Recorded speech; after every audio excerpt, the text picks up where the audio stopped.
everyone, welcome back to another episode of Learn Japanese from Some Guy. In today's video, we are going to look at chapter 7 of my textbook, where we're going to practice using ni and e to describe direction and movement.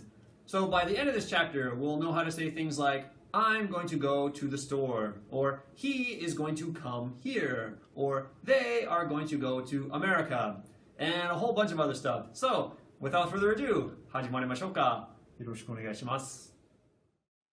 Alright everyone, so here we are, chapter 7, and like I mentioned, today we are going to be learning how to describe direction and movement with the particles ni and e.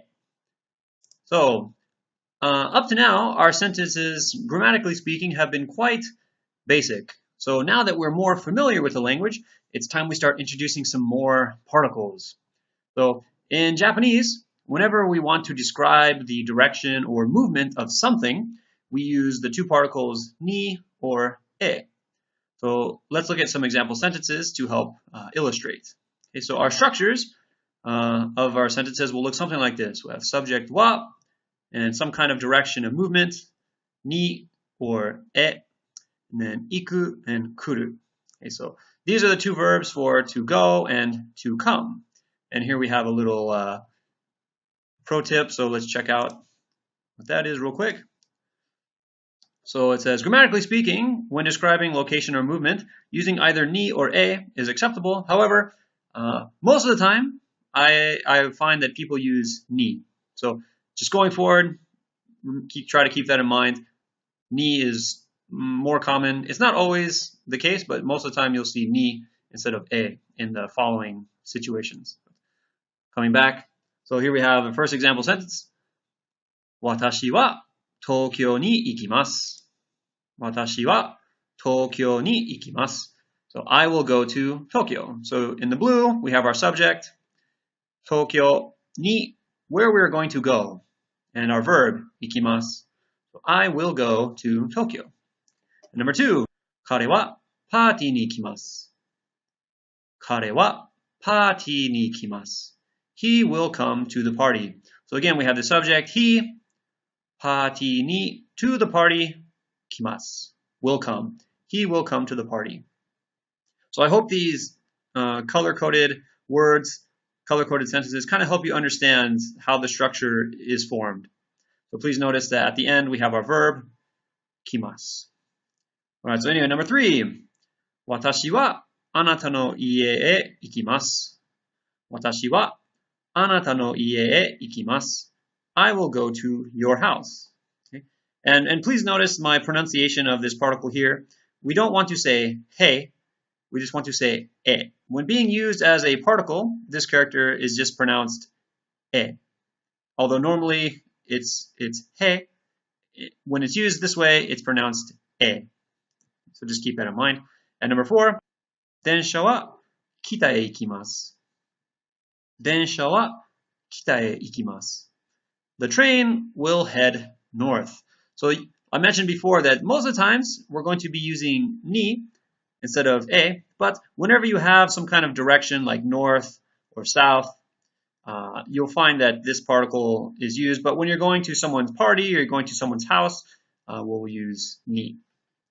But again, e is okay. A okay. All right, so moving on.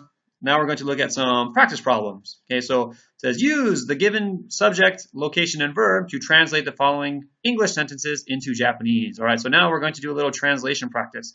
So here we have an example. The English sentence says, I am going to America. And here we have, if you need a little help, watashi America ikimasu. Okay, so now we need to fill in the blanks or fill in the particles to make a complete sentence. So I'm going to America would be watashi wa America ni ikimasu, or watashi wa America e ikimasu, either one.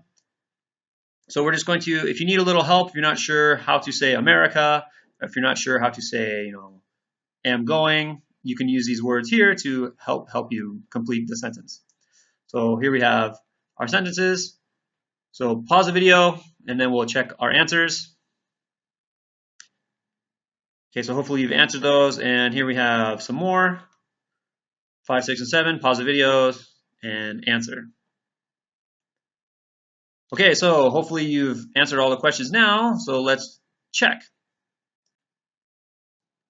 All right, everyone, so here we have my answers, and we can use them to check yours. Number 1, he is coming to Japan. 彼は日本に来ます。彼は日本に来ます。Again, when you're writing these answers down at home, please try to use kanji or at the very least hiragana and katakana.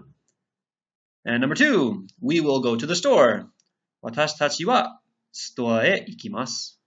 私たちはストアへ行きます。And again, you can change the particle ni or e. I just chose them almost, basically randomly. So if you say 彼は日本へ来ます, that's okay too. All right, so number 3, they will come to my house. 彼らは私の家に来ます。彼らは私の家に来ます。They will come to my house. Number 4, she will come to my house. 彼女は私の家に来ます。彼女は私の家に来ます。So I hope as we're practicing the usage of the particles, wa and ni and e, that you also pay attention to the pronouns. 彼 is he, 私たち is we, 彼ら means they, 彼女 is she. So hopefully, even though while we're studying something else, we can kind of cement another part of Japanese into our minds. So try to keep these kinds of things in mind. And number 5, they will go to school. 彼らは学校へ行きます。彼らは学校へ行きます。They will go to school. Number 6, will you come to the party? あなたはパーティーに行きますか？あなたはパーティーに行きますか? And again, we're asking a question, so we're using か.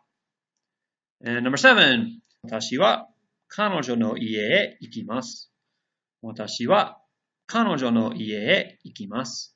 And again, remember we practiced using no to show possession. So 彼女の家, her house. All right, so anyway, that's going to do it for today, guys. Let's check out the summary, a little quick one. So we can use ni or e interchangeably to indicate direction or movement. And also please keep in mind that when used as a particle and not as a part of a word, the pronunciation is e, not he, but e. Okay, and iku is a verb for to go. This is definitely a very useful verb, a very useful word to know. So be sure to remember this one, and you'll definitely want to learn its kanji form because you'll see it and use it all the time. Likewise, kuru is the verb for to come. And again, it's an extremely useful verb to know because you'll see it all the time being used in conjunction with other verbs and other phrases. So these two verbs, iku and kuru, definitely you want to remember, and you definitely want to practice writing them because you will see them all the time. All right, well, anyway, let's see. Chapter 8, we're going to practice describing locations. So again, extremely important lesson, so be sure to check that out, and we'll see you next time. All right, guys, that's going to do it for today's chapter. If you enjoyed this video, be sure to hit that like button and be sure to subscribe if you wish to get updated on when future videos are released. Also, if you wish to support this series or you're just so motivated you can't wait for that next video to come out, my book is available for purchase on Amazon, the link for which will be in the description box below. As always, your comments and reviews are greatly appreciated, so be sure to let me know what you think. Anyway, thank you very much for watching, and we'll see you next time. Mata ne!